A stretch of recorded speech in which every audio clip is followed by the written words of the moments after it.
여러분은 미생물 연료 전지에 대해서 알고 계신가요? 미생물 연료 전지가 만들어진 배경은 20세기 초반에 고안되어졌고 본격적인 연구는 MC 포터에 의해 1911년에 시작되었습니다.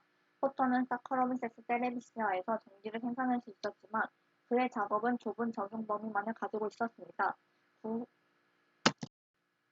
후 1931년 브라넷 코엔은 반쪽 미생물 연료 전지를 만들었습니다. 이 연료 전지는 빈열로 연결될 때 2mA의 전류로 35V 이상을 생산해낼 수 있었습니다. 미생물 연료 전지란 옷이나 폐수 등에 포함된 유기물의 화학 에너지를 미생물을 촉매로 하여 전기 에너지를 변환하는 전지입니다. 크게 양극, 음극, 양이온, 교환막으로 구성되어 있으며 양극에서는 산화 반응이 일어나 산화전극이라고도 불리고 음극에서는 환원 반응이 일어나 환원전극이라고도 불립니다. 양이온 교환막은 PM이라고도 불리며 환원 반응이 일어나는 장소와 산화 반응이 일어나는 장소를 분리하고 산화 반응에서 생성된 양성자를 환원 반응조로 옮겨 pH 변화를 막고 에너지 효율을 일정하게 유지시킵니다. 또 미생물이 유기물을 분해함으로써 생긴 전자는 산화전극으로 전달되고 외부 도선을 통해 음극으로 이동하면서 전류를 생산합니다.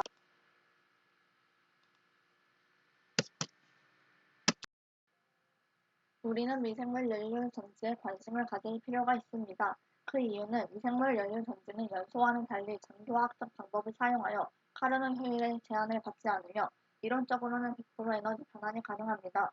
또한 유해 오염물질 배출이 없는 환경 친화적인 공정이라는 점, 소음이 없다는 점, 유기성 오염물질로 전기를 생산할 수 있어 핫폐수 처리 비용 절감과 전기 에너지 생산에 따른 경제적 이익들, 안정성과 지속성이 뛰어나다는 장점이 있습니다. 이러한 장점들이 있기 때문에 우리는 미생물 연료 전지의 발전에 힘을 써야 합니다. 원리는 기존 연료전지와 비슷합니다. 연료전지는 물을 전기분해하여 수소와 산소가 만들어지는 원리를 반대로 이용한 장치입니다. 즉, 수소와 산소를 결합하면 물과 전기가 나오는데 이 전기를 붙잡아 이용하는 것이지요. 수소 연료전지는 수소를 산화시키기 위하여 백금을 촉매로 사용합니다. 하지만 미생물 연료전지는 수소 대신 유기물을, 백금 대신 미생물을 사용한다는 점이 다릅니다. 여기서 유기물은 폐수화수에 포함된 유기오염물을 말합니다. 자, 그렇다면 미생물 연료전지가 어떻게 전기에너지를 생산할 수 있을까요? 마치 전기뱀장어가 전기를 만들어내듯 미생물 연료전지는 미생물을 이용하여서 유기물에서 전력을 생산합니다. 생물의 몸에서 에너지를 얻을 때 생체 내의 산화 환원 반응을 이용하는 것이지요. 화학 반응이 일어날 때 전자를 주고받는 것처럼 생물의 몸속에서도 전자의 이동이 일어납니다.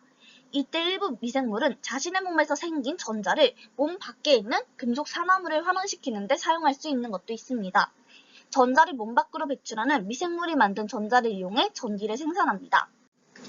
더 자세하게 말하자면 미생물 연료전지는 크게 산화전극과 환원전극부로 구성되어 있으며 여기 양이온 교환막이라고 하는 분리막에 의하여 분리되는 것입니다. 미생물 연료전지에서 기질의 생분해는 혐기성 조건으로 운전되는 산화전극부에서 일어나며 이 과정 중에 수소이온과 전자가 생성됩니다. 생성된 수소이온과 전자는 각각 분리막과 여기 외부 회로를 통해서 이제 산화전극에서 환원전극으로 이동하게 되는데 이때 수소이온은 환원전극부에 존재하는 산소와 같은 최소 전자 수용체와 결합함으로써 물이 생성이 됩니다. 이 동시에 외부 회로에서의 전자의 이동으로 전기가 생성됩니다. 미생물 대사 과정으로 발생하는 전자를 세포 체외에 존재하는 전극에 전달함으로써 전기를 발생하게 되는 것이지요. 최근 미생물 연료전지가 폐수 처리와 대체 에너지 활용에 이바지할 것으로 알려져 세계 연구자들이 주목하고 있습니다. 미생물 연료전지로 하폐수 또는 폐기물을 처리하면 유기물 오염물질들을 전기 에너지를 생산하는 지속 가능한 원료로 활용할 수 있기 때문에 하폐수 처리를 위한 비용 절감과 전기 에너지 생산에 따른 경제적 이득이란 두 마리 토끼를 잡을 수 있게 됩니다. 하지만 사용화를 위한 난관, 예를 들면 폐수 처리 공정의 현장 적용성 등을 해결하는 것이 급선무입니다. 농촌진흥청 에너지환경공학과 장재경 박사는 미생물의 대사 과정에서 생기는 것들로 인해 연료전지의 내부 저항이 높아지면 저항 요소들이 많이 생기니 이러한 문제들을 하나하나 해결해 지금까지 왔기 때문에 가축 분뇨를 이용한 미생물 연료전지도 충분히 가능성이 있다고 말했습니다.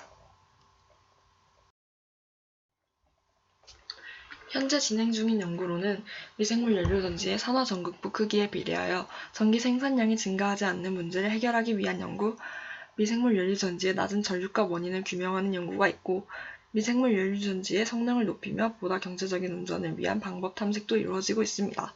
또한 장인석 교수 연구팀은 미생물 연료전지의 실용화의 걸림돌 가운데 하나인 선암 역전 현상을 극복할 방안을 제안했습니다. 역전 현상에 기여하는 요인들을 음극부, 양극부 등 각 부분별로 확인한 연구 결과를 여러 국제 학술지에 발표한 바 있고 연구를 지속할 계획이라고 밝혔습니다. 이처럼 미생물 연료전지는 차세대 에너지로 각광받고 있는 분야이며 많은 가능성을 지니고 있다고 볼 수 있겠습니다.